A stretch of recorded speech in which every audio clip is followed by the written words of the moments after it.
Selamat pagi. Perkenalkan, kami dari kelompok 10 kelas Indralaya akan menyampaikan materi kami tentang contoh artikel analisis buku teks dari buku Bahasa Indonesia tingkat SMA atau MA kelas 11 karangan Eus Sulastri dan kawan-kawan.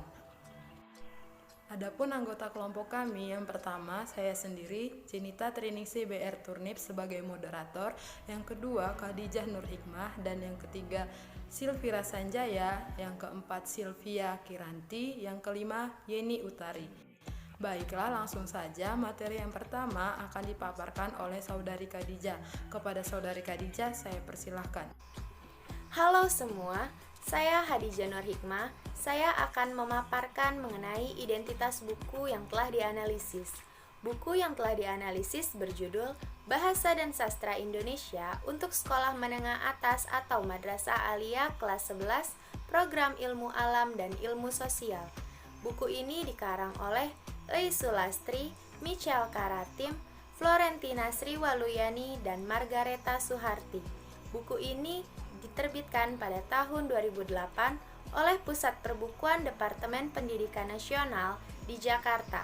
Buku ini ditujukan untuk siswa sekolah menengah atas atau Madrasah Aliyah kelas 11, Program Ilmu Alam dan Ilmu Sosial.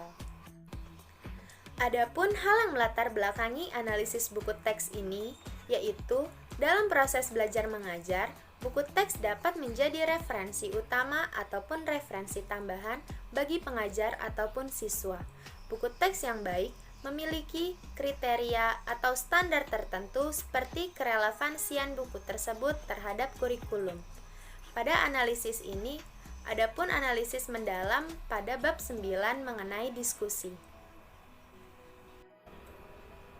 Selanjutnya, adapun tujuan, manfaat, dan metode penulisan di dalam analisis buku teks ini. Tujuan dalam analisis buku teks ini yaitu untuk mengetahui gambaran umum mengenai isi bab pada buku dan mengetahui komponen-komponen kebahasaan di dalam buku tersebut. Manfaat yang dapat kita ambil yaitu agar pengajar dapat memberikan referensi buku teks terbaik kepada peserta didiknya. Adapun metode yang dipakai yaitu metode tinjauan pustaka dengan buku acuan Telaah Buku Teks Bahasa Indonesia karangan Tarigan.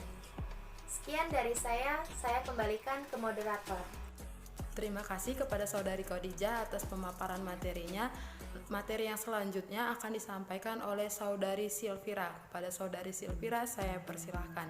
Baiklah, saya akan memaparkan materi mengenai sistematika penulisan dan peta konsep. Berkaitan dengan sistematika penulisan dan peta konsep, dalam penulisan ini, pembaca ataupun peserta didik juga dibantu dengan adanya penjelasan materi yang diformat seperti tabel, sehingga peserta didik dapat lebih mudah memahami materi. Selanjutnya yaitu aspek keterampilan berbahasa. Dalam pembelajaran bahasa Indonesia, ada 4 aspek atau komponen pokok yang terdiri dari mendengarkan atau menyimak, berbicara, membaca, dan menulis. Keempat aspek tersebut terdapat pula pada subbab yang penulis analisis. Salah satunya ialah pada subbab memberi komentar dalam berdiskusi dan merangkum hasil diskusi. Ada beberapa aspek keterampilan berbahasa pada subbab tersebut. Namun yang lebih dominan yakni keterampilan berbicara, menulis, dan menyimak.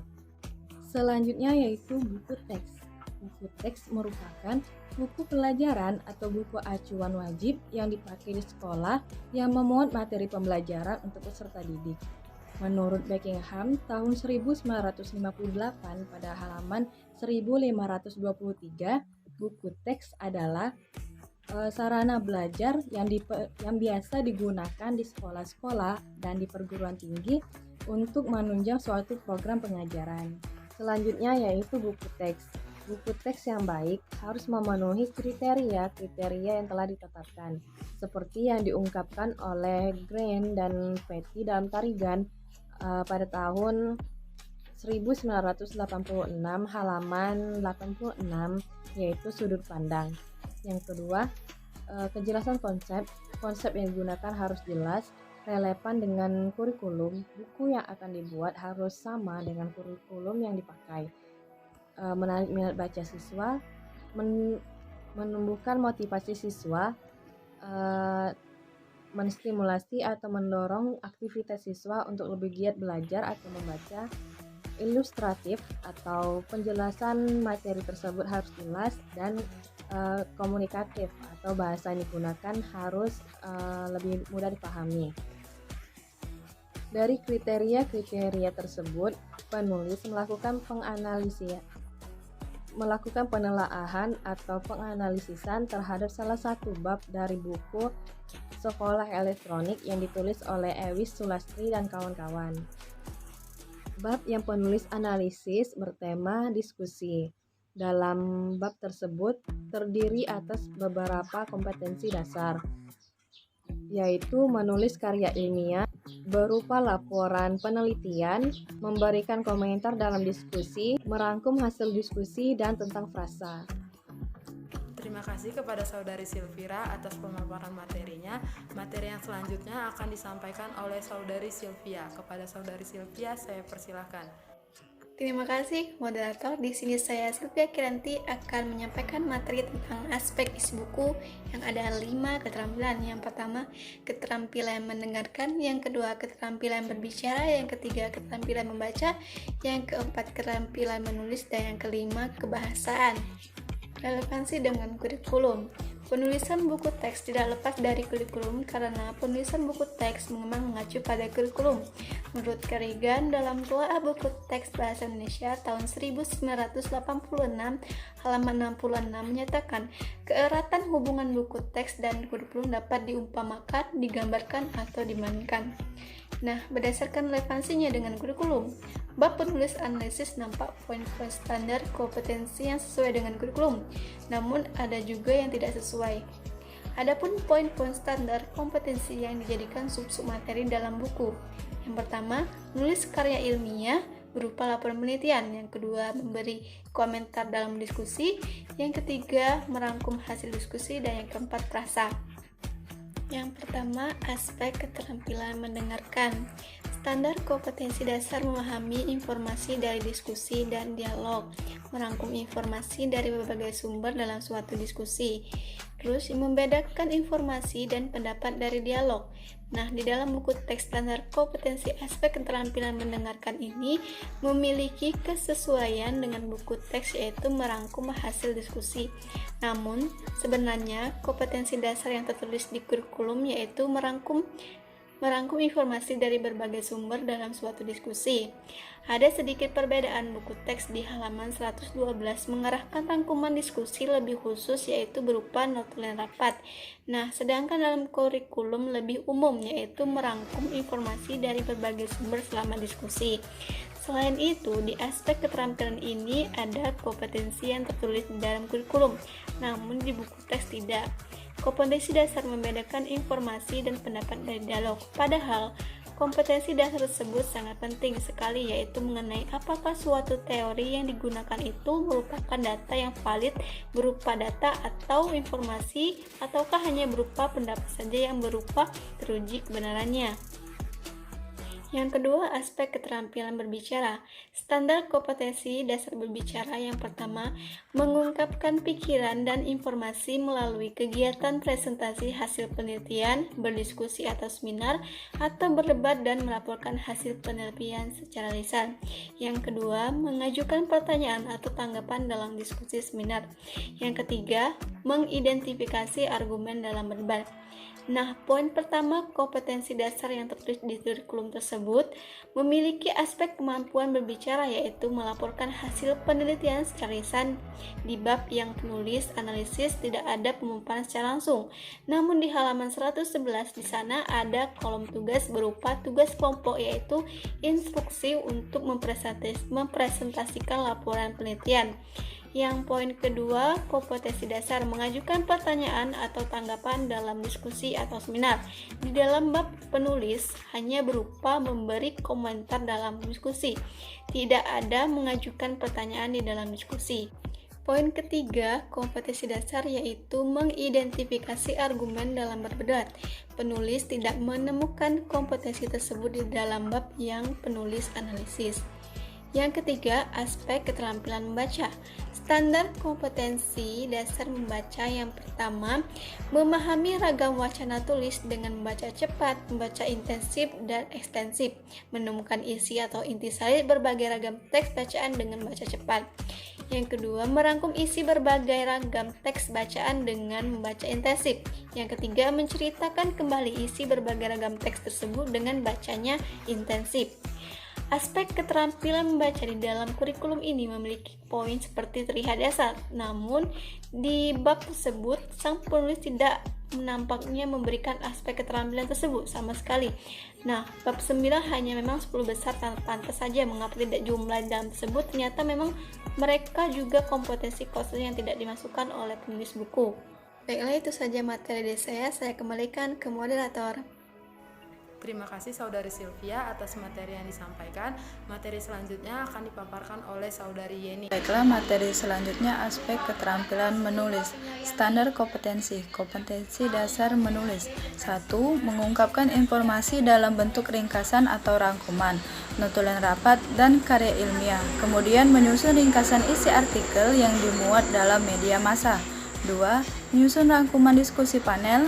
3. Seminar yang disaksikan melalui televisi atau secara langsung. 4. Menulis notulen rapat sesuai dengan kriteria. 5. Menyusun karya ilmiah berdasarkan kajian buku atau hasil penelitian sederhana. Di aspek ketiga, keterampilan berbahasa ini yaitu menulis. Di dalam kurikulum, nampak sekali beberapa kompetensi dasar yang harus dicapai siswa. Namun, saat melihat pada bab yang dianalisis, hanya terdapat 2 kompetensi dasar saja, yaitu menulis notulen rapat sesuai dengan kriteria dan menyusun karya ilmiah berdasarkan kajian buku atau hasil penelitian sederhana. Nampak ada 2 kompetensi dasar yang tidak dimasukkan oleh penulis, yaitu menyusun ringkasan isi artikel yang dimuat dalam media massa dan menyusun rangkuman diskusi panel atau seminar yang disaksikan melalui televisi. Sebetulnya di salah satu judul tertulis rangkuman diskusi, namun pada saat dibaca ternyata isi tentang notulen rapat dan pemaparannya pun secara singkat. Selanjutnya aspek kebahasaan. Standar kompetensi, kompetensi dasar kebahasaan. 1. Memahami morfologi kata dalam kalimat. 2. Mengidentifikasi kata berawalan dan kata berakhiran yang terdapat dalam teks.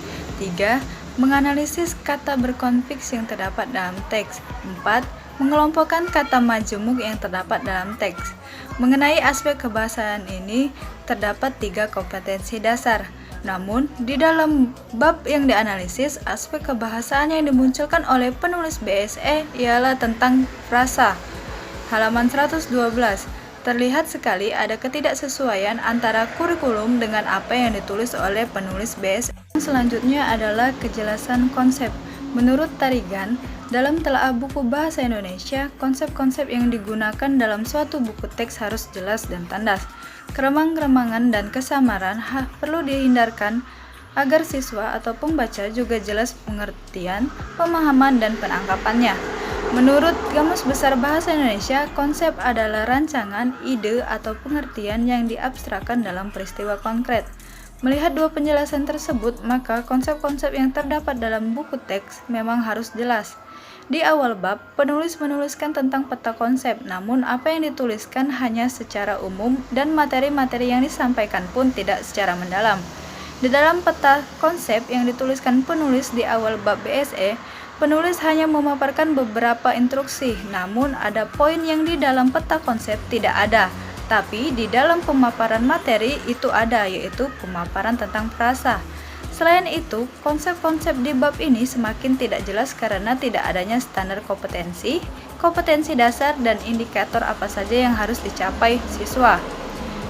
Di bagian-bagian materi tertentu, penulis kurang secara gamblang memaparkan materi, misalnya tentang materi rangkuman diskusi di halaman 112.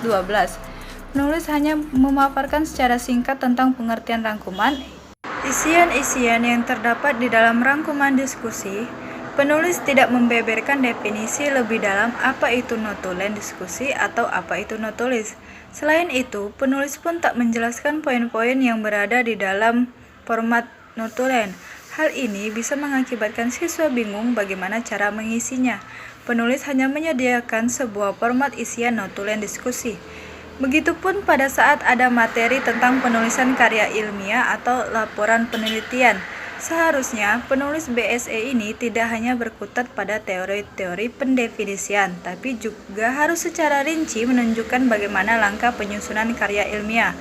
Apalagi aspek keterampilan yang dibidik ialah menulis, maka seharusnya penulis menunjukkan bagaimana contoh nyata karya ilmiah itu seperti apa, penulisan formatnya bagaimana, dan sebagainya.